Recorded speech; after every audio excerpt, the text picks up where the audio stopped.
मेरे गुरुदेव की महिमा बड़ी अद्भुत निराली है।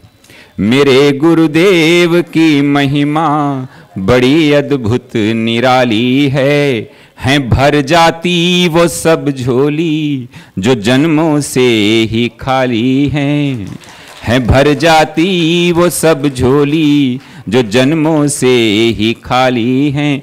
यहाँ तम की नहीं सत्ता, यहाँ हर दिन दिवाली है। यहाँ तम की नहीं सत्ता, यहाँ हर दिन दिवाली है। भराया लोक अंतर में, नजर में प्रेम लाली है।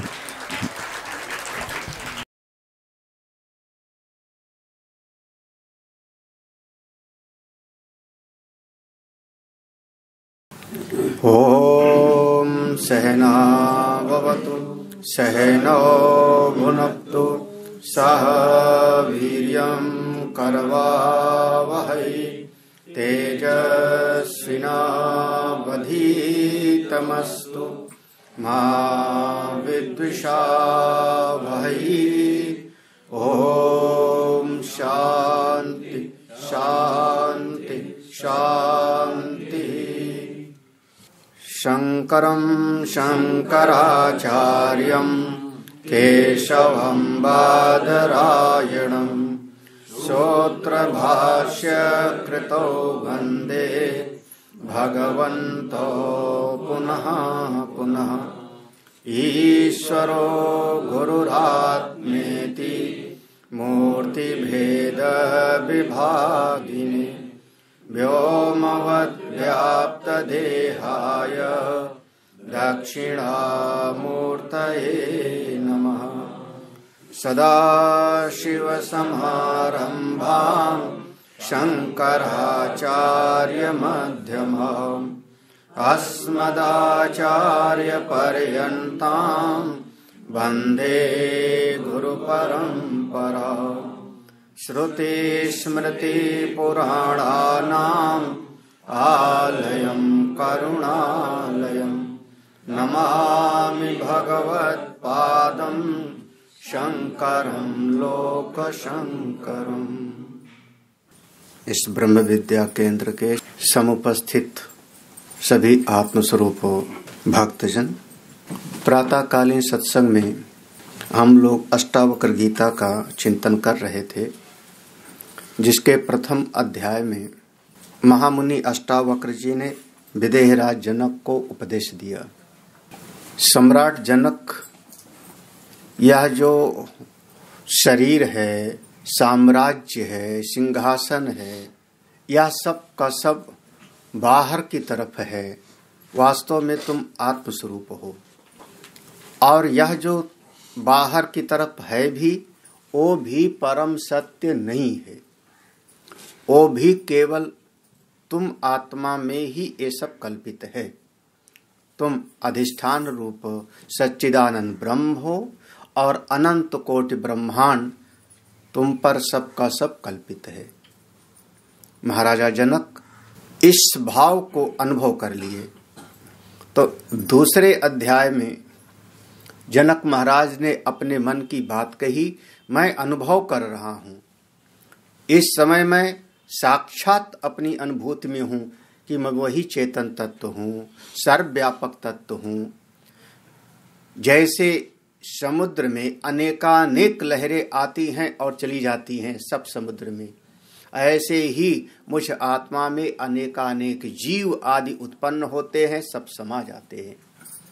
मैं वो आत्मा हूँ, अविनाशी हूँ, परम शुद्ध हूँ, आनंद परमानंद स्वरूप है मेरा। ऐसा अपनी अनुभूति कह करके महाराजा जनक चुप हो गए। तब तीसरा अध्याय प्रारंभ होता है। पुनः अष्टावक्र महाराज सम्राट जनक को संबोधित करते हैं तृतीय अध्याय में, जिसका विषय ही है आत्माद्वैत। अपनी आत्मा एक है और अद्वैत स्वरूप है।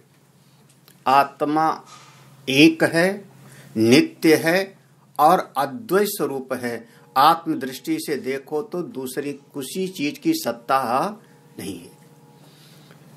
व्यवहारिक जगत में भी अगर हम बाह्य जगत में किसी चीज को भी मिथ्या समझ लेते हैं तो उसके प्रति हमारी प्रवृत्ति और निवृत्ति दोनों समाप्त हो जाती है।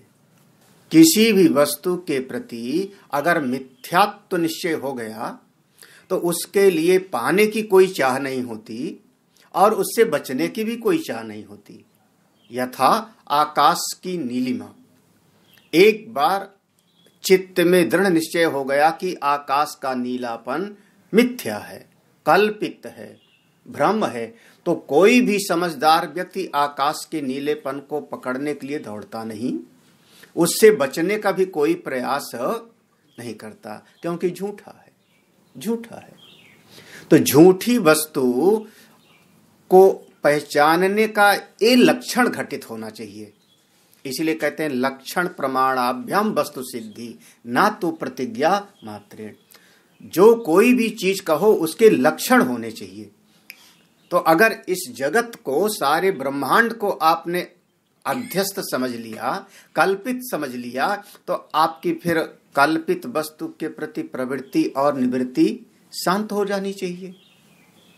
और अगर पुनः इसके लिए आपके चित्त में प्रवृत्ति और निवृत्ति बनी हुई है, इसका मतलब अभी आपके निश्चय में कहीं न कहीं कोई कमी है। उसमें सत्यत्व बुद्धि होगी। जब सत्यत्व बुद्धि होगी तो उसको पाने का प्रयास करोगे या तो उससे बचने का प्रयास करोगे। और अगर इस जगत को आपने मिथ्या समझा तो आपकी प्रवृत्ति निवृत्ति दोनों शांत होनी चाहिए, क्योंकि आत्मा एक है। तो इसलिए इस अध्याय का विषय है आत्मा द्वैत। आत्मा एक है, अद्वैत स्वरूप है, और इसमें दृढ़ निष्ठा हुई, जगत के मिथ्यात्व का निश्चय हुआ, तो साधक की प्रवृत्ति निवृत्ति सब शांत हो जाती है, वो स्वरूप में निष्ठ हो जाता है। तदा द्रष्टु स्वरूपे अवस्थानम, अपने स्वरूप में अवस्थित हो जाता है।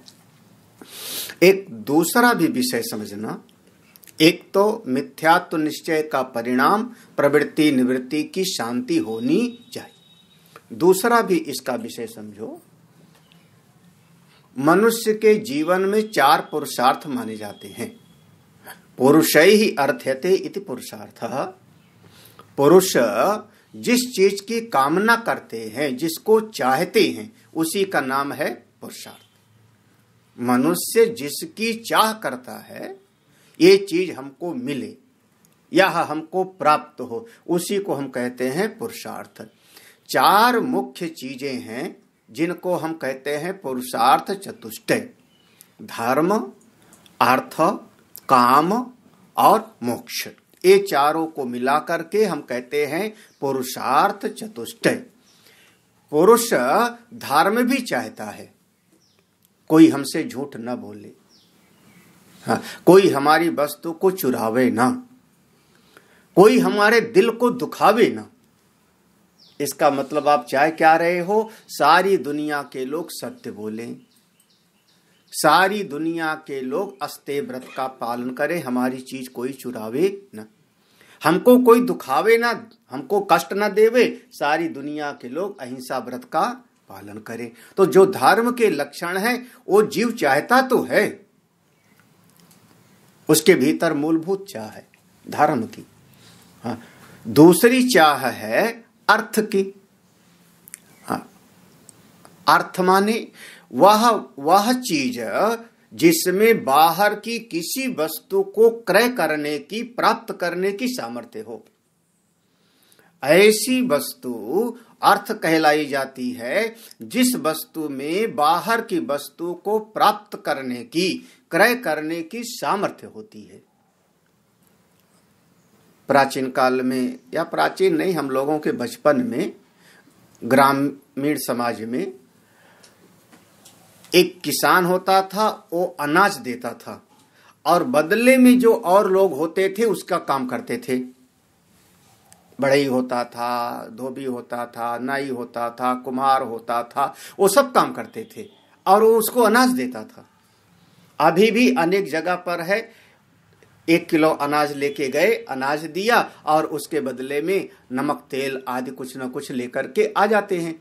तो हमेशा वो जो अनाज देकर के खरीदा वह अनाज ही उस समय पर अर्थ हो गया। केवल द्रव्य को हम अर्थ नहीं कहते, केवल रुपए को हम अर्थ नहीं कहते। वह वस्तु अर्थ कहलाई जाती है जिस वस्तु के बदले हम संसार की कोई भी वस्तु को प्राप्त कर सकते हैं, उसी का नाम होता है अर्थ। ठीक, ये भी आदमी चाहता है कि हम कुछ न कुछ ऐसी शक्ति प्राप्त करें, चाहे धन की चाहे श्रम की, जिसके बदले हम बाहर की कोई चीज खरीद सके। अर्थ की चाह है। फिर तीसरी चाह होती है जिसका नाम है काम। धर्म, अर्थ, काम। काम माने सुखोपभोग, सुख का उपयोग करें। अगर हमारे पास अर्थ है, काहे के लिए? बोले सुखी होने के लिए, कामनाओं की उपभोग करने के लिए। जो जो कामना है वो सब की हम पूर्ति कर लें। हाँ, जो मन में चाह है पूरा कर लें। हाँ? तो धर्म, अर्थ और काम। काम माने सुख को भोगने की इच्छा। अब सुख केवल एक ही चीज नहीं मिलता। सुख तो बढ़िया घर मिल जावे, बढ़िया गाड़ी मिल जावे, बढ़िया वस्त्र मिल जावे, बढ़िया कोई ना कोई खाने पीने की चीज मिल जावे। हाँ, वो सब का सब कामना के अंतर्गत आता है। आज के समय में बच्चे को कहो कि चलिए तुमको पराठा खिलाते हैं, और फिर दूसरा कहे चलो तुमको पिज्जा खिलाते हैं, किधर बच्चा दौड़ेगा? पराठा भूल जाएगा और दौड़ेगा। उसकी कामना में वो पिज्जा है, उसकी कामना में वो बर्गर, चाउमीन इत्यादि है, उसकी कामना में हमारा चावल दाल नहीं। अब वही उसका काम भोग हो गया, क्योंकि उस चीज को खा करके सुखी हो रहा है, वो देख करके सुखी हो रहा है। अमुक मोबाइल मिल जाए, अमुक वस्तु मिल जावे, ऐसी हमको कार मिल जावे जिसको हम दौड़ावे खूब। हाँ, तो कामना की पूर्ति हुए, सुख की इच्छा, और अंत में मोक्ष। मोक्ष माने छुटकारा पाने की भी इच्छा होती है। हमारे जीवन में बहुत सारी चीजें ऐसी होती हैं जिससे दिल कभी न कभी कहता है कब छूटेगा इससे। हाँ? एक बच्चा है, वो क्लास से छूटना चाहता है। हाँ, क्लास से छूटना चाहता है। 40 मिनट हो गया, टीचर आकर के गणित पढ़ाए जा रहे हैं। जितना आनंद वो घंटी बजने पर मिलती थी विद्यालय में, उतना आनंद और कहीं पर मिलता नहीं। घंटी बज, और उसमें खास करके कठिन वाला विषय, थोड़ा मारने वाला मास्टर का क्लास होवे, हाँ, और घंटी बज जावे, बस महाराज ब्रह्मानंद का सुख एक तरफ और बच्चों का उस समय का सुख, उसका क्या कहना। छूटना चाहते हैं।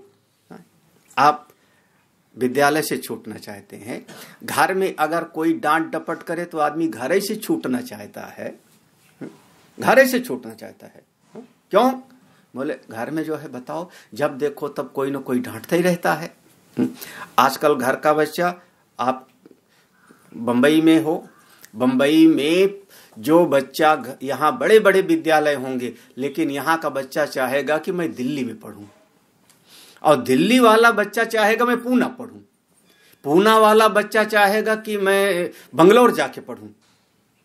क्यों ऐसा चाह रहा है? वहां अनेक विद्यालय हैं, लेकिन वहां वो माता पिता के बंधन से छूट करके स्वतंत्रता चाहिए उसको, इसलिए जाना चाह रहा है। हाँ, मोक्ष की इच्छा है, छूटने की इच्छा है, बिल्कुल। किसी को जो है वो अंकुश पसंद नहीं है, किसी को कोई डांटे डपटे कंट्रोल में करे पसंद नहीं है। महात्मा लोगों को जो है भी ऐसे होता है। जब कभी सत्संग सुनाया जावे, महाराज का भाव है, आज सुनाए जा रहे हैं। आज वो पता नहीं किस भाव में चले गए, ब्रह्मानंद में बोलते ही जा रहे हैं, और श्रोता बार बार घड़ी देखता है, शायद स्वामी जी को भूल गए। हाँ, मतलब वो श्रोता चाह रहा है महाराज सत्संग बंद करो। जीव छूटने की इच्छा वाला है, छूटना चाहता है। हाँ, और सबसे जो छूटना चाहे कि वही सबसे क्या, जन्म मृत्यु से, शोक मोह से, आवागमन से, उससे पूरी तरह से ऐसा छूट जाए कि पूरा का पूरा हमारा दुख समाप्त, आत्यंतिक दुख की निवृत्ति, उसी का नाम है मोक्ष की इच्छा। छोटा छोटा भी एक बीमारी आ जाए उससे छूटने की इच्छा है, दुख की घटना हो गई उससे छूटने की इच्छा है, एक दुष्ट व्यक्ति सामने मिल जावे उससे भी छूटने की इच्छा होती है, छूटने की इच्छा। मोक्ष माने ये सबके भीतर है, ऐसा मत समझना किसी के भीतर नहीं है। बस इसका व्यापक स्तर है कि जहां पर आकर के जीव को दुख ही दुख मिलता है, इस पूरे संसार से आवागमन से छूट जावे तो हमने उसको कह दिया मोक्ष की इच्छा। मोक्ष की इच्छा, ये 4 पुरुषार्थ हैं, धर्म, अर्थ, काम और मोक्ष। थोड़ा इस अध्याय को समझने की कोशिश करना। जो प्रारंभ में है धर्म, आखिर में है मोक्ष। एक संत ने कहा जैसे कोई नदी होती है, नहर होती है, उस नहर में जल का प्रवाह होता है। अगर उस नहर के दोनों तट मजबूत होवें, दोनों तट मजबूत होवें, तो उस नहर में, नदी में चाहे जितना जल आवे उससे कभी कोई नुकसान नहीं होगा। खेत सींचा जाएगा, सदुपयोग होगा, उससे बिजली बनाई जा सकती है, तमाम तरह का कार्य किया जा सकता है, लेकिन शर्त है कि दोनों तट मजबूत होने चाहिए। और अगर दोनों तट में से कहीं पर कोई कमजोर हो गया तो वही पानी जाकर के नुकसान करेगा। ऐसे हमारे जीवन का एक तट है धर्म का और एक तट है मोक्ष का। जीवन में हो धर्म का व्यवहार, धर्ममय जीवन हो, और लक्ष्य हो मोक्ष का, तो बीच में अर्थ और काम चाहे जितना आ जावे उससे कोई अहित नहीं होगा, कोई नुकसान नहीं होगा। हाँ, सत्य बात तो ये है कि आप लोग खुद अनुभव करके देखो। 2 कमरे का फ्लैट होगा, 3 BHK होगा, 4 BHK होगा, आप कहते हो मेरा घर है। महंगा होता है, बंबई में महंगा ज्यादा होता है, सजाओ संवारो। महात्माओं का घर देखो वृंदावन में जा करके, हरिद्वार में जाओ, ऋषिकेश में जाओ, 100 कमरे होंगे। ऐसा आश्रम है जहां हजार कमरे हैं उसमें, लेकिन फिर भी संत अपनी महिमा में, अपनी महिमा में है, उससे उनको कोई बाधा नहीं हो रही, कोई बाधा नहीं हो रही। हमारे घर में 5 लोगों का भोजन बनता होगा, 10 लोगों का भोजन बनता होगा, संतों के यहाँ आश्रम में। हाँ, हरिद्वार में हमारे एक आश्रम है, हमारे आश्रम के पास में हरिद्वार में जहाँ आश्रम है वहाँ गीता कुटीर है, जहाँ 1000 लोगों का भोजन रोज बनता है। अर्थ और काम चाहे जितना हो जावे, लेकिन अगर धर्म और मोक्ष रूपी 2 किनारा ठीक ठाक है तो बीच में चाहे जितना ये अर्थ काम आवे उससे कभी अहित नहीं होता। ठीक है, तो प्रयास क्या करना चाहिए भाई? जो दोनों तट है ना उसको मजबूत करना चाहिए ना। कहीं पर कोई तट कमजोर लगने लगा वहां पर और मिट्टी डालो, बोरी में भर करके लोग मिट्टी डालते हैं, संभालते हैं। तट को मजबूत करते रहो, धर्म और मोक्ष रूपी जो तट है उसको ठीक ठाक रखो, अर्थ काम का जो है प्रवाह चलने दो। ये है पुरुषार्थ चतुष्टय, धर्म, अर्थ, काम और मोक्ष। ठीक है, इतना समझना चाहिए। आगे देखना, अब हमारा जितना परिश्रम है लौकिक जगत में, देखो जितना परिश्रम है वो सारा परिश्रम जीव करने किसके लिए लगा? अर्थ और काम के लिए। धर्म की कर दी उपेक्षा, मोक्ष की चाह तो है ही नहीं। वर्तमान समाज में जो मनोभाव हो गया, जो वर्तमान शिक्षा पद्धति के कारण, कि धर्म रूपी तट को किनारे कर दिया, मोक्ष को भी किनारे कर दिया, और बीच में सारा परिश्रम करने लगे किसके लिए? अर्थ और काम, अर्थ और काम। इतना परिश्रम करेंगे, इतने लाख का पैकेज मिलेगा, इतना रुपया कमाएंगे, और फिर इतने रुपया से इतना कामनाओं की पूर्ति करेंगे। पूरा मेहनत किस में कर रहा है? अर्थ और काम में। हाँ, और धर्म और मोक्ष को कर दिया किनारे। शास्त्र की दृष्टि है कि परिश्रम आप करो, मेहनत करो धर्म और मोक्ष के लिए। अर्थ और काम आपके प्रारब्ध के अनुसार मिलता जाएगा। जितना आपके प्रारब्ध में होगा उतना अर्थ मिलेगा, जितना आपके प्रारब्ध में होगा उतना आपको सुख मिलेगा। इसके लिए परिश्रम नहीं करना चाहिए।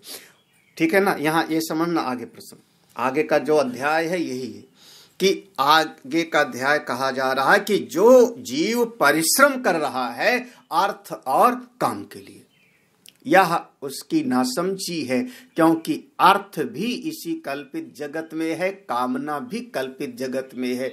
एक साथ देने वाला इस लोक परलोक में व्यवहारिक दृष्टि से देखो तो धर्म है और तत्व दृष्टि से मोक्ष है। तत्व दृष्टि से सारा जगत झूठा, अपना आत्मस्वरूप सत्य वो बताने वाला मोक्ष है, मोक्ष का मार्ग। और अगर व्यवहारिक जगत में धर्म का पालन करे तो लोक परलोक अच्छा होगा। इन दोनों के लिए प्रयास नहीं करता, प्रयास करता है अर्थ और काम के लिए, तो अभी उसने ठीक ठीक शास्त्र का अध्ययन, सत्संग का श्रवण उसने नहीं किया है, मनन नहीं किया है। तो ये दो बातें बतानी थी। अब इसको कहने के लिए ये जनक महाराज को हिलाया जाएगा।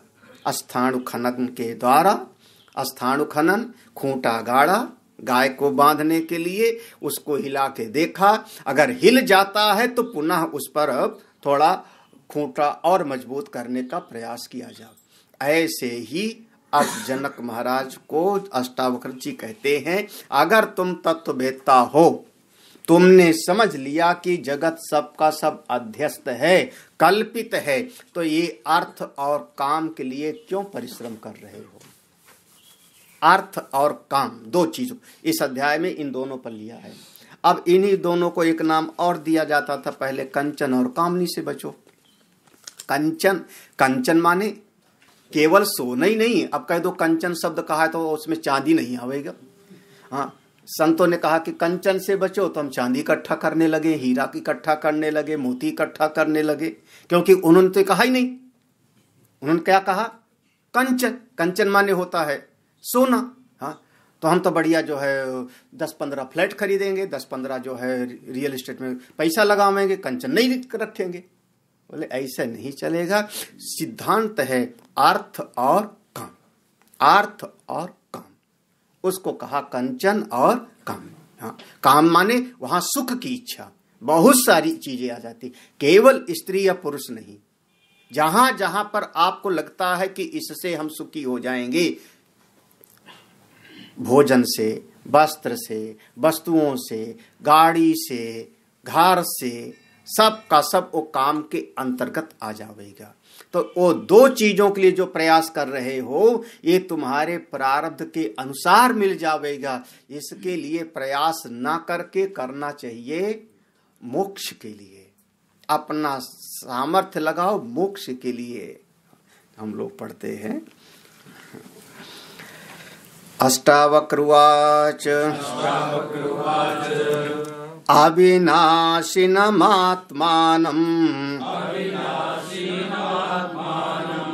एकं विज्ञाय तत्त्वतः तव आत्मज्ञस्य धीरस्य कथमर्थार्जने रतिः। हे जनक, अविनाशिनम आत्मानम, अपनी आत्मा को तुमने अविनाशी जान लिया। विज्ञाय, अपनी आत्मा को तुमने अविनाशी जान लिया। आत्मानम एकम अविनाशिनम विज्ञाय, अपनी आत्मा को तुमने अविनाशी जान लिया। और तत्व से जाना, क्योंकि कई बार शरीर को भी कोई आत्मा कह देता है, कई बार इंद्रियों को भी आत्मा कह देता है, कई बार प्राण को भी आत्मा कह देता है, देह, इंद्रिय, प्राण इत्यादि को भी आत्म भाव से ग्रहण किया जाता है। लेकिन तुमने तत्व की दृष्टि से सबका निषेध करते हुए, देह, इंद्रिय, प्राण, मन, बुद्धि, इन सब का निषेध करते हुए तुमने तत्व से अपनी आत्मा को जान। आत्मा कैसी? अविनाशी, नित्य, जिसका कभी कोई नाश नहीं होता। नाश इसलिए नहीं होता क्योंकि उसका कभी जन्म ही नहीं हुआ। वो समरस है, एक जैसा है, चैतन्य स्वरूप है। ताओ आत्मज्ञस, अब तुम हो गए आत्मज्ञानी। तो आत्मज्ञस, अब तो तुम आत्मज्ञानी हो गए। जब आत्मज्ञानी हो गए, एक आत्मा को तुमने जान लिया, तो एक आत्मा को उसी ने जाना जिसने सारे जगत को अध्यस्त समझ लिया, कल्पित समझ लिया। जब सारा जगत कल्पित हो गया, अध्यस्त हो गया, तो कथम अर्थार्जने रति, तो उस कल्पित जगत में आप अर्थार्जन, धन की प्राप्ति की कामना में क्यों रति बनाए हुए हो? धन की प्राप्ति में, अर्थार्जने, धन के कमाने में रति क्यों? उस रति माने डूब जाना, रति माने रमण करना, सारे दिन सारा रात वही चिंतन करना।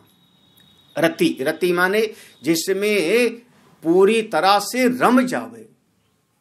कौन? हमारा चित्त, हमारा मन, हमारी बुद्धि। सवेरे से शाम तक, सोते समय, जागते समय, बस वही चिंतन, वही चिंतन, वही चिंतन, वही चिंतन। क्यों ऐसा? कथम अर्थार्जन, अर्थ सत्य है क्या? अर्थ सत्य है क्या? अगर तुम कहो कि अर्थ सत्य है, तो अभी तुमने अपनी आत्मा को अधिष्ठान रूप में जाना ही नहीं। अगर आत्मा को अधिष्ठान रूप में जान लिया, तो बाहर जितना कुछ दिखाई पड़ रहा है वो सब का सब कल्पित हो गया, आकाश की नीलिमा के जैसे। तो फिर उसके लिए इतना प्रवृत्ति क्यों कर रहे हो? ये अष्टावक्र गीता तो वो वाला है, मूक होई वाचाल पंगु चढ़े गिरवर गहन। ये तो अशांत को बिल्कुल शांत कर देता है, प्रवृत्ति में पड़े हुए को पूरी तरह से निवृत्ति में ले आता है। और सत्य तो यही है, जितना चाहे कोई परिश्रम कर लेवे, मिलता उतना ही है जितना उसके प्रारब्ध में होता। बहुत पहले जो है तुमने एक बात कही थी कि अपनी किस्मत से ज्यादा और समय से पहले कभी कुछ प्राप्त नहीं, भाग्य से ज्यादा और समय से पहले कभी कुछ प्राप्त नहीं होता। अब एक सब कहने के अपने अपने भाव हैं, चाहे जिस तरीके से, लेकिन शास्त्र कहता है ये बहुत मन को हल्के से लेना चाहिए, अपने चित्त वृत्ति को सबसे ज्यादा लगाना चाहिए आत्मचिंतन में, ब्रह्म चिंतन में, और बाहर का जो अर्थ आदि है वो बहुत हल्के से लो, जीवन यापन के लिए, शरीर धारण निमित्त के लिए, व्यवहार चलाने के लिए ये उपयोगी है। अब ऐसा मत कहना कि नहीं फिर अर्थ नहीं चाहिए, पैसा नहीं चाहिए, तो पैसे में तो बड़ा दोष है, तो फिर महात्मा लोग क्यों पैसा इकट्ठा करते हैं? महात्मा लोग भी पैसा चाहिए, आश्रम चलाना है, आश्रम का बिजली का बिल आवेगा, आश्रम में अगर 10 लोगों का भोजन बनता है तो खर्चा तो चाहिए। तो ऐसा नहीं कि अर्थ की आवश्यकता है, लेकिन अर्थार्जने रति, रति माने सवेरे से शाम तक वही चिंतन चलता रहे। ये नहीं मन उसी में रम गया, डूब गया, ऐसा नहीं होगा। मन डूबेगा परमात्मा में, भागवत चिंतन में, व्यवहार में कर लिया।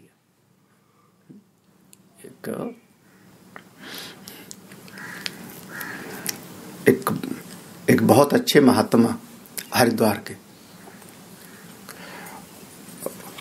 अब मैं जानता हूं, तो बहुत अच्छे महात्मा, तो उनके आश्रम में किसी व्यक्ति ने एक कमरा बनवाया, जैसे और भी कई कमरे, तो एक ढेर सारे कमरे, तो किसी व्यक्ति का कमरा था, और वो कोई बड़े सेठ जी, उनकी चित्तवृत्ति वही पैसे में। तो किसी समय पर वो आश्रम में आए, गंगा स्नान के लिए 2-4 दिन के लिए आना था, आश्रम में आए, तो देखा क्या कि उनके कमरे में कोई और रुका हुआ है। वो पूर्व सूचना दिए नहीं थे, पहले से सूचना नहीं दिया था उन्होंने। अचानक आ गए हरिद्वार, उनके कमरे में कोई और महाराज ने ठहरा दिया था, किसी को कोई यात्री ठहरा था। तो उन्होंने कहा महाराज अब हम, बोले दूसरे वाले कमरे में रुक जाओ। उन्होंने कहा नहीं, हम तो अपने ही कमरे में रुकेंगे, हमारी वहाँ एक अलमारी है, उसमें हमारा सामान, हम तो अपने कमरे में रुकेंगे। उन्होंने कहा तुम्हारा कमरा ठीक है, तुम्हारा कमरा है, जहाँ कह रहे हैं वहाँ रुक जाओ। अब उसको निकालना ठीक नहीं लगता व्यवहारिक जगत से, व्यवहार में भी तो समझदारी बनना चाहिए। अब क्या कहें कि उसको यहाँ से आप कमरा खाली करो, यहाँ बनवाने वाला आ गया। हाँ, जब 2-3 बार समझाया और उन्होंने कहा नहीं महाराज हम तो अपने में रुकेंगे, हमको बाहर नींद नहीं आवेगी, तो महाराज अंदर गए और झोला भर के रुपया ले आए, झोला भर के रुपया ला के उसके सामने रखा। उनका जितना तूने दिया था उससे डबल निकाल और भाग यहाँ से, दोबारा दिखना मत आश्रम में। जितना दिया था डबल निकाल, भाग यहाँ से। उसको ये आशा थी नहीं, उसको लगता था कि महाराज हमारे गुलाम हैं, हमने पैसा दिया है उनका। हाँ, तो अर्थ में वो महात्माओं की रति नहीं है। और वो जो आया हुआ है मैं अपने कमरे में रहूं, उसको सवेरे से शाम तक यही याद रहता मैंने इतना दिया है महाराज को। हाँ, उसकी अर्थ में रति है। हाँ, अर्थ में रति माने अर्थार्जने रति, रति शब्द पर बहुत ध्यान देना। रति माने सवेरे से शाम तक चित्त वृत्ति बस उसी का चिंतन करती है, कितना रुपया मिलेगा, कैसे मिलेगा, कहाँ मिलेगा, कब मिले। ये बात नहीं होनी चाहिए। सहज भाव से आपने जो आ गया ठीक है, शरीर है, शरीर से हमने अपना परिश्रम किया, हम आलसी नहीं बनेंगे, अपने कर्तव्य को ठीक ठीक करेंगे। जो मिल गया उसी में संतुष्ट हो, जो मिल गया उसी में संतुष्ट हो, उसी में। हाँ, तो जब तुमने अपनी आत्मा को जाना, भाव यही है कि पूरा का पूरा परिश्रम, अपना समय ज्यादा से ज्यादा लगाओ किसमें, धर्म और मोक्ष। हाँ, जीव जो अर्थ और काम में लगाता है वही उसका जो है दोष हो जाएगा। अगला श्लोक देखो। अब उसी को कह रहे हैं कि जो कल्पित है उस पर जो है प्रवृत्ति निवृत्ति क्यों होती है। आत्मा ज्ञानात हो प्रीति, विषय भ्रम गोचरे, शुक्रेर्ज्ञानतो लोभो, यथा रजत विभ्रमे। अहो आत्म अज्ञानात, अहो अहो आश्चर्य है, आत्म अज्ञानात, आत्मा के अज्ञान से ही, अपने स्वरूप के अज्ञान से ही, विषय प्रीति ही, विषयों में प्रीति होती है। कब होती है? भ्रमगोचर, जब आपको इंद्रियों से भ्रम हो गया है, कुछ और दिखाई पड़ने लगा कुछ और। भ्रमगोचरे माने, गोचर माने इंद्रिय ग्राही, इंद्रियों से दिखाई पड़ रहा है, लेकिन क्या दिखाई पड़ रहा है? उल्टा, आकाश का नीलापन, हाँ, कोई और चीज। हाँ, कब? हाँ, कब? जब अपनी आत्मा को नहीं। हम कल चिंतन कर रहे थे, जैसे राम को भूल गई, पास में राम जी विराजमान है, उनको भूल गई, तब उनकी नजर में दिखाई पड़ा सोने का हिरन, जबकि सोने का हिरन कभी ही हो ही नहीं सकता। सोने का अगर हिरन होगा तो वह अलमारी में रख सकते हो, आप प्रदर्शन के लिए रख सकते हो, वो घास नहीं चलेगा। असंभवम कांचन मृगम, सोने का हिरण कभी हो नहीं सकता, कभी भी नहीं हो सकता। अगर सोने का हिरण आप बनवा लोगे तो अलमारी में रख लोगे, शोपीस बना करके रख लोगे, वो चलेगा नहीं, वो घास नहीं चलेगा। लेकिन सीता जी को क्या दिखाई पड़ा? राम जी भूले, आत्मा ज्ञानात, तो उनको भ्रम हो गया कि वो देखो सोने का हिरण, स्वर्ण मृग, स्वर्ण मृग, और फिर उसको पाने की कामना हो गई। भ्रम विषय भ्रम गोचरे।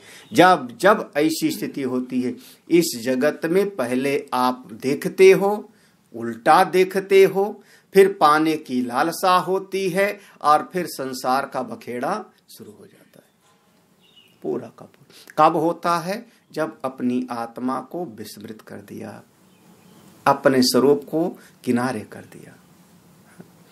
एक क्षण आप शांति से बैठो, बिल्कुल शांति से बैठो। इस क्षण तो आप आत्मा हो, क्या कभी है?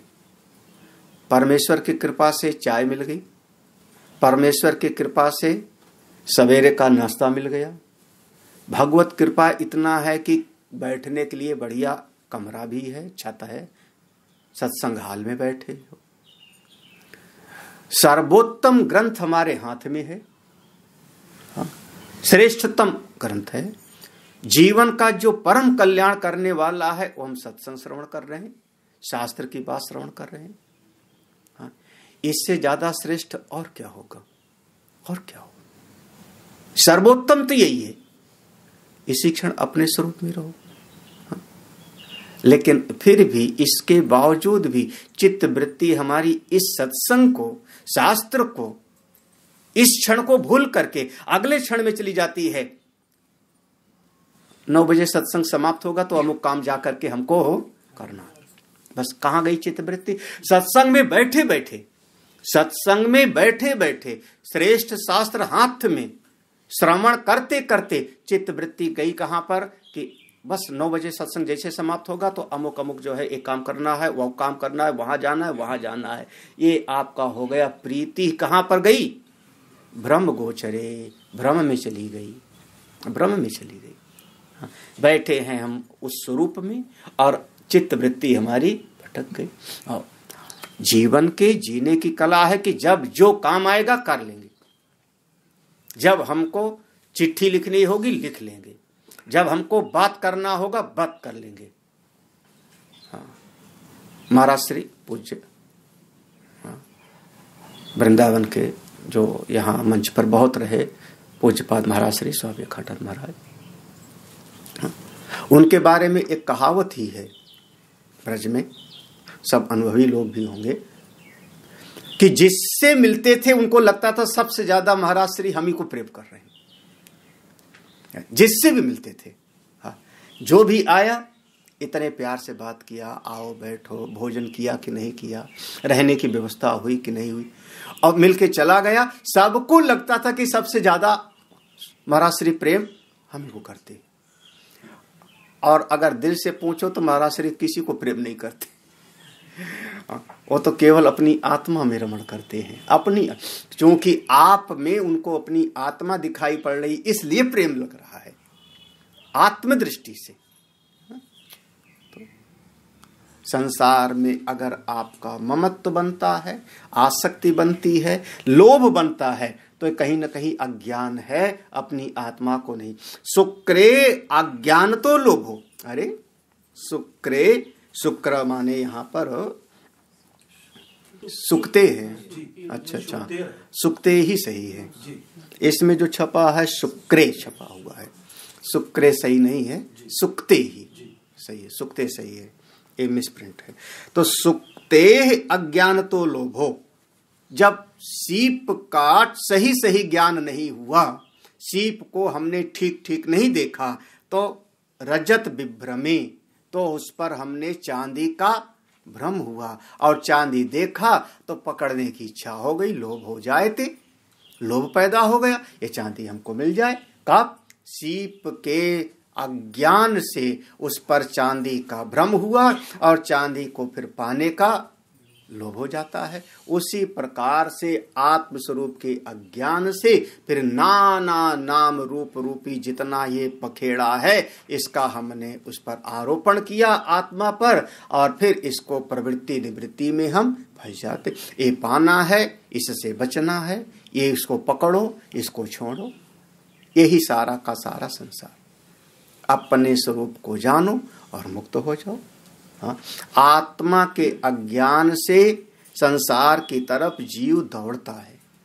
आत्मा का ज्ञान हो जाए तो संसार की तरफ की दौड़ समाप्त हो गई। हाँ, रत्ती समाप्त हो गई, दौड़ समाप्त हो गई। फिर उसकी स्थिति क्या होती है? महापुरुष की, महापुरुष जो है उनकी स्थिति वही होती है, बहुत प्रसिद्ध हमारा एक श्लोक है, आगते स्वागतम कुर्यात् गच्छन्तम ना निवारे। जो आ गया प्रभु कृपा से उसका स्वागत है, और जाने लगा तो कोई रोक टोक नहीं, ठीक है भैया प्रभु की कृपा से जाओ। कोई आया, कोई आकर के उसने जो है कोई चीज चढ़ा दी, एक वस्त्र है महाराज श्री को, बोले बहुत बढ़िया, बहुत अच्छा, तेरा मन अच्छा है, जा भला होवे तेरा। कुछ तो त्याग की वृत्ति आई। भगवान ने कहा है ना कि दान करते रहना चाहिए, यज्ञ दान तपा कर्म ना त्याज्यम। चढ़ाया तो तब तक किसी ने पूछा बगल में, महाराज आपके किस काम का, आप तो सफेद कपड़ा पहनते ही नहीं हो, ये तो सफेद वस्त्र है जो चढ़ाया है। महाराज ने कहा, पगले अरे भाई नहीं तो मेरे आश्रम में 10 ठो आदमी रहते हैं, चेला लोग रहते, उनके काम आवेगा ना, हमारे किस काम का।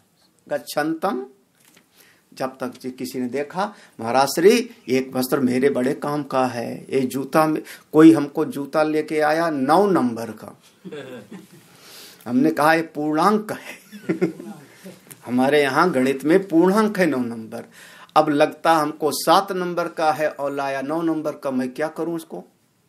भैया हमारे आश्रम में कोई 9 नंबर वाला पहनने वाला होगा, उसके लिए आया हुआ है, वो भगवान ने भेजा है, उसके पांव उसका चप्पल टूट गया होगा, प्रभु ने उसको संकल्प दिया होगा, हाँ उसके मन में डाला होगा, हाँ ले जा। लेकिन अब लाएगा किसके, महाराज श्री के बहाने, लाके महाराज श्री के पास रखा और वो ले गया। आगते स्वागतम कुर्यात्, आवे स्वागत है, कहीं चला गया कोई उसमें परवाह नहीं, अपनी महिमा में रहते महात्मा लोग। ये महापुरुषों की अपनी जीवनी है। तो 2 कपड़े पहने हैं, खड़ाऊ है भी कि नहीं है, कमंडल है कि नहीं है, और कहे जाते महाराज।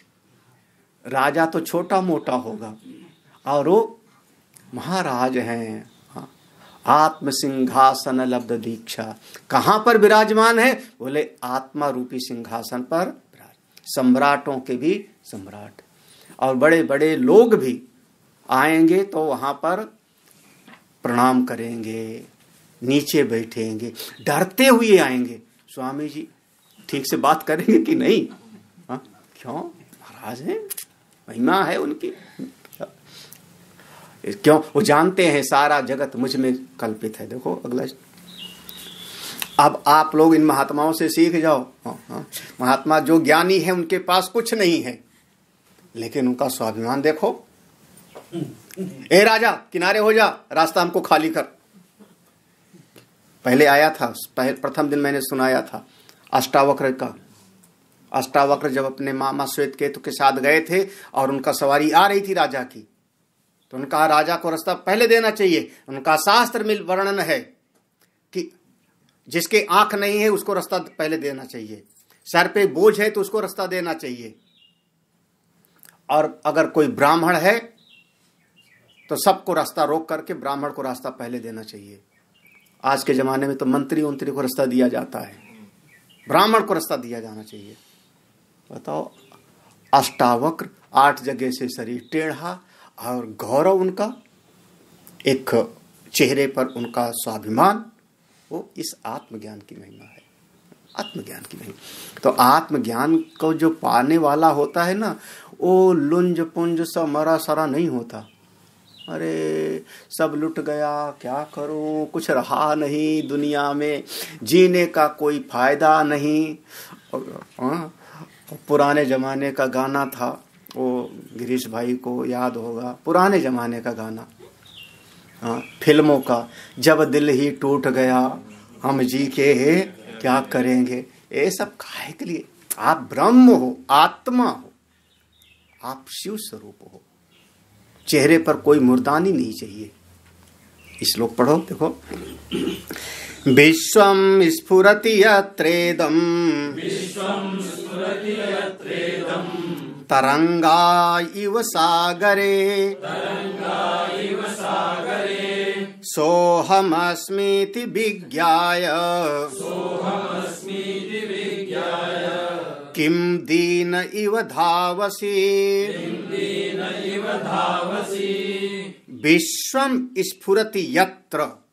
इदम विश्वम, देखो यहां हमने करना, इदम विश्वम यत्र स्फुरति, ये सारा का सारा विश्व, संसार, जगत, यत्र माने जिस अधिष्ठान में स्फुरित हो रहा है।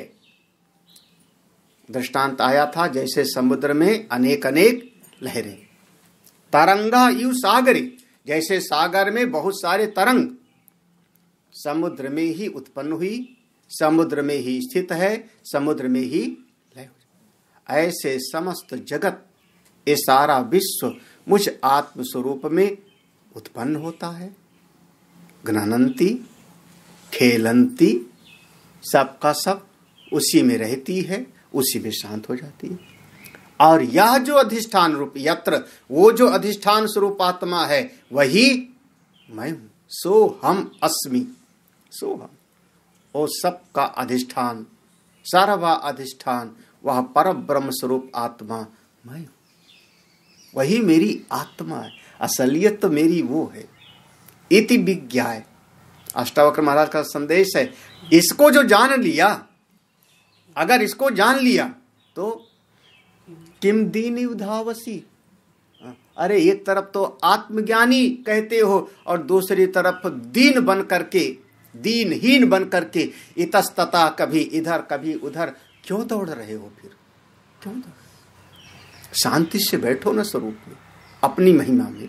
दीन इव, दीन माने बहुत बार देखो हमारे व्यवहारिक जगत में जब देखते हैं तो ऐसा दिखाई पड़ता है कि अनेक बार कोई न कोई महात्मा का जैसा वेश बना करके भी भिक्षा आदि भीख मांगता रहता है। हाँ।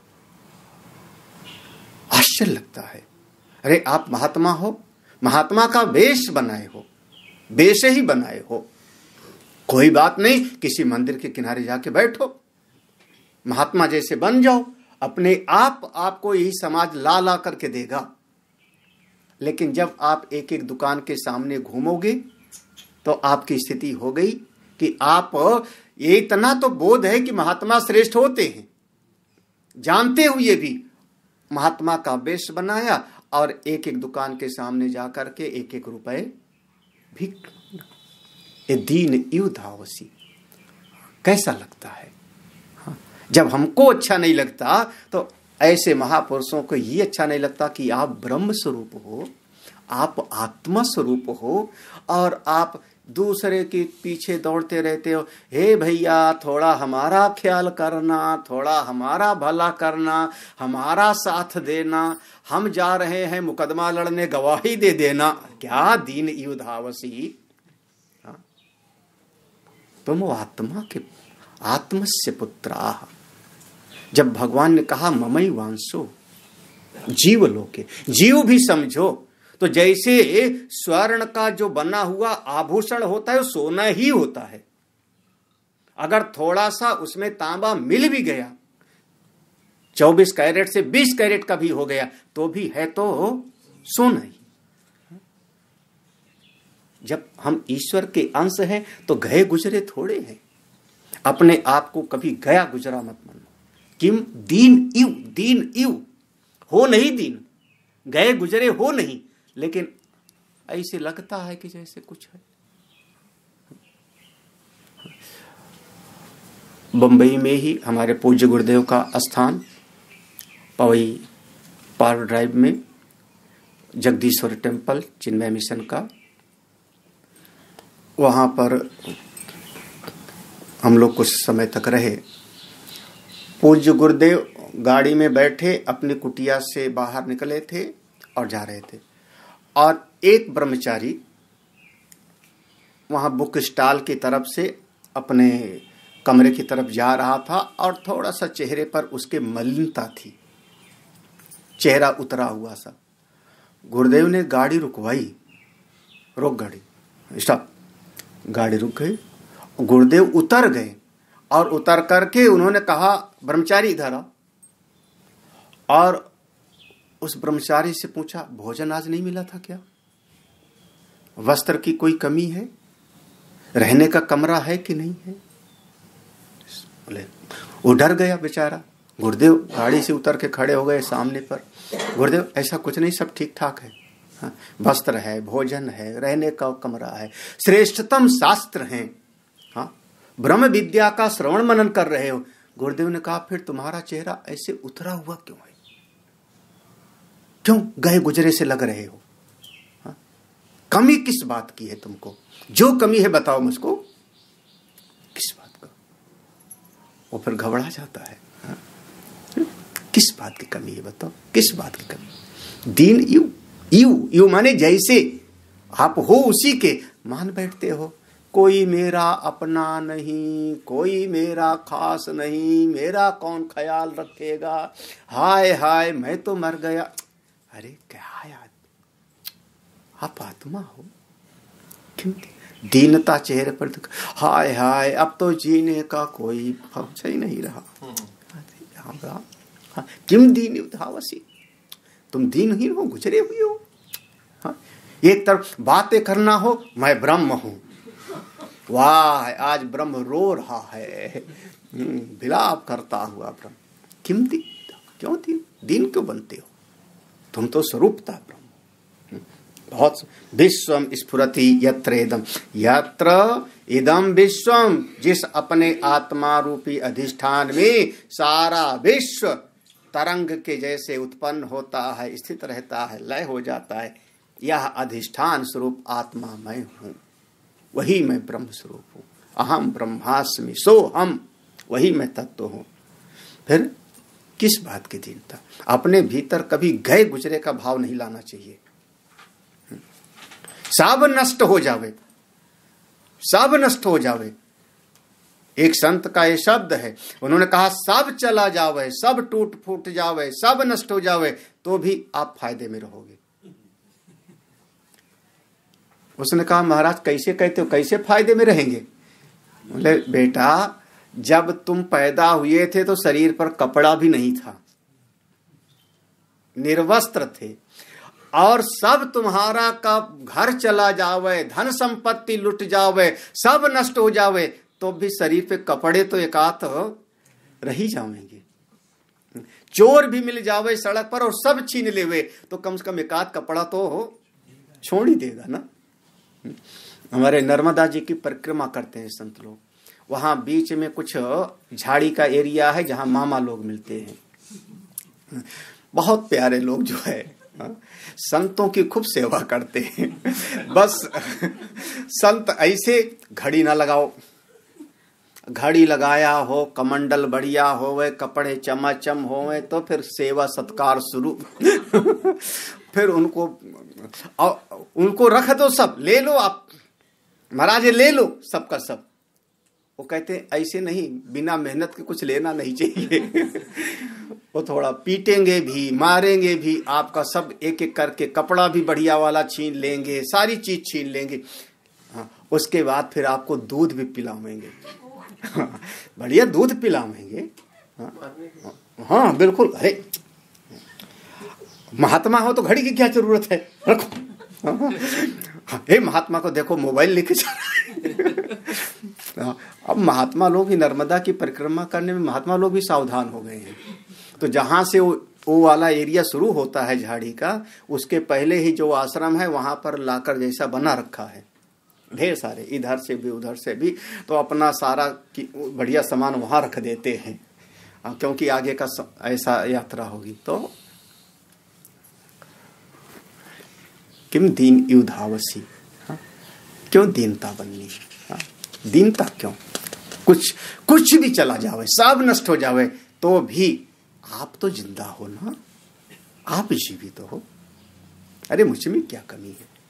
हाँ, मैं हूं, मैं अपने आप को जानता हूं, मैं अपने आप से प्रेम करता हूं, इसमें कभी कोई कमी नहीं होगी, इसको कोई लूट नहीं सकता, मिटा नहीं सकता।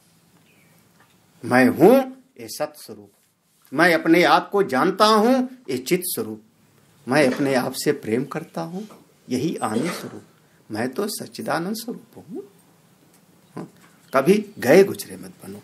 अगला श्लोक, श्रुत्वापि शुद्ध चैतन्यम्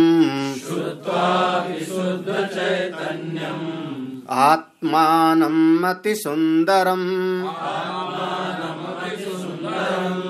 उपस्थेत्यन्त संशक्तो मालिन्यम् अधिगच्छति शुद्ध चैतन्यम् आत्मानम् अतिसुन्दरम् श्रुत्वा अपि। शुद्ध चैतन्यम, मैं शुद्ध चैतन्य स्वरूप हूं। मेरी आत्मा कैसी है? अति सुंदर है, परब्रह्म स्वरूप हूं। मेरी आत्मा परब्रह्म स्वरूप है। मैं शुद्ध चैतन्य, शुद्ध चैतन्यम बिल्कुल उपहित नहीं, शुद्ध चैतन्य हूं, अति सुंदर हूं। श्रुत्वा अपि, ऐसा सुनने के बाद भी उपस्थे अत्यंत सक्त। उपस्थे, उपस्थे माने जननेन्द्रिय, काम वासना। उपस्थे अत्यंत संसक्ता, जो उसमें पूरी तरह से, अत्यंत संसक्ता माने उस काम वासना के अतिरिक्त उसको कुछ सुझाई नहीं पड़ रहा है। हाँ, अत्यंत संसक्ता। अगर ऐसा कोई है तो मालिन्यम अधिगच्छति, फिर उसको मलिनता की प्राप्ति होगी। जब अत्यंत आसक्त होगा काम वासना में, तो ब्रह्मचिंतन कब करेगा? आत्मचिंतन कब करेगा? भगवत चिंतन कब करेगा? कब? भगवान ने गीता में कहा, धर्मा विरुद्धो भूतेषु कामोस्मि भरतर्षभ। मैं तो कामना भी हूं। भगवान ने जहां पर अनेक प्रकार का बताया विभूति योग में, मैं यह हूं वह हूं, तो वहां ने कामना को भी भगवान ने कहा वो काम रूप से भी मैं हूं। हाँ, बस अत्यंत आसक्त ना हो जाए। अत्यंत आसक्त हो गया, इसके बगैर हम रह नहीं सकते, इसके बगैर हम जी नहीं सकते, इसके बगैर तो मेरा जीवन व्यर्थ है। अत्यंत आसक्त हुआ, फिर मालिन्यम, फिर वो नीचे की तरफ जाएगा, मलिनता को प्राप्त होगा। काम वासना ये वही कंचन और कामनी, तो अर्थ का लिया, अब यहां पर कामना का।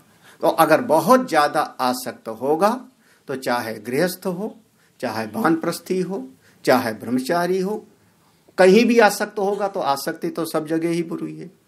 हाँ, विषयाशक्ति एक प्रतिबंध है। प्रतिबंधो वर्तमानश्च विषयाशक्ति रेवच। तो विषयाशक्ति तो बंधन है, काम वासना भी विषयाशक्ति बंधन है। आसक्त न हो, चिपक मत जाओ। हाँ, चिपक मत जाओ। उपस्थ अत्यंत संसक्त हो। हाँ, बाकी सब समझ ही रहे हो। हाँ, 2 मिनट अभी और 2-3 एक श्लोक और पढ़ लेते। सर्वभूतेषु चात्मानम् सर्वभूतानि चात्मनि मुनेर्जानत आश्चर्यम् ममत्वमनुवर्तते।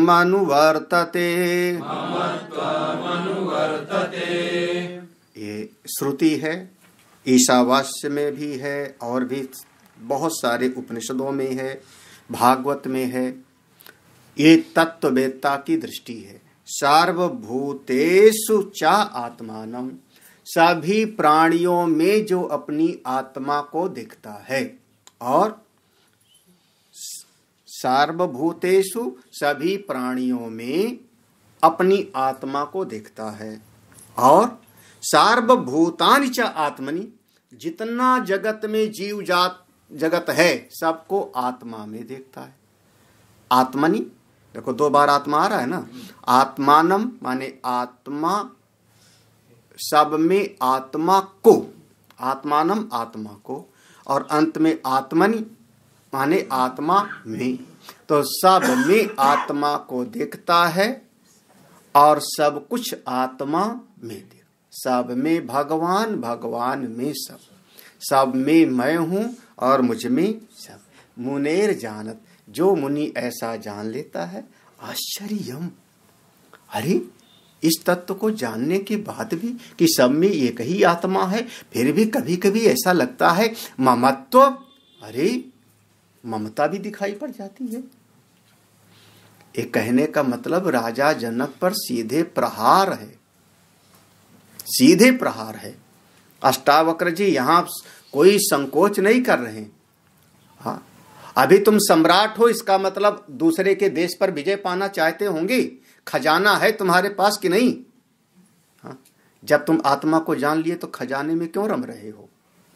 खजाना मेरा बढ़ता जाए, सिंहासन बढ़ता जाए। एक प्रहार है कि जब तुम अपने आप को आत्मा जान लिए तो तुम्हारे पास अनेक अनेक रानियां, दास दासियां हैं कि नहीं? क्यों उसमें फंस रहे हो? जब तुमने जान लिया कि सब में आत्मा और आत्मा में सब, तो तुमको अपने साम्राज्य से ममता क्यों है? राज्य, सिंहासन, वैभव, इससे ममत्व तो अभी भी तो तुम्हारा है ना। मैंने आश्रय दिया है अष्टावक्र को, मैं इतना बड़ा यज्ञ करा रहा था, हमारे यज्ञ में अमुक ऐसा पंडित था बंदिनी जिसने अनेक अनेक विद्वानों को हरा दिया था। ये सब तुम्हारे भीतर ममता क्यों? अगर तुमने ऐसा बोध प्राप्त किया कि सब में आत्मा, आत्मा में सब, तो ऐसा बोध हो गया तो ममता कहीं पर होनी ही नहीं चाहिए। और ममता है, देखो उपयोग अलग चीज है, ममता बिल्कुल अलग चीज है। उस ममत्व की पहचान होती है वस्तु के हटने में। एक ग्रंथ है, हम कह सकते हैं कि इस ग्रंथ से मेरी कोई ममता नहीं है, कहने में कुछ लगता नहीं है।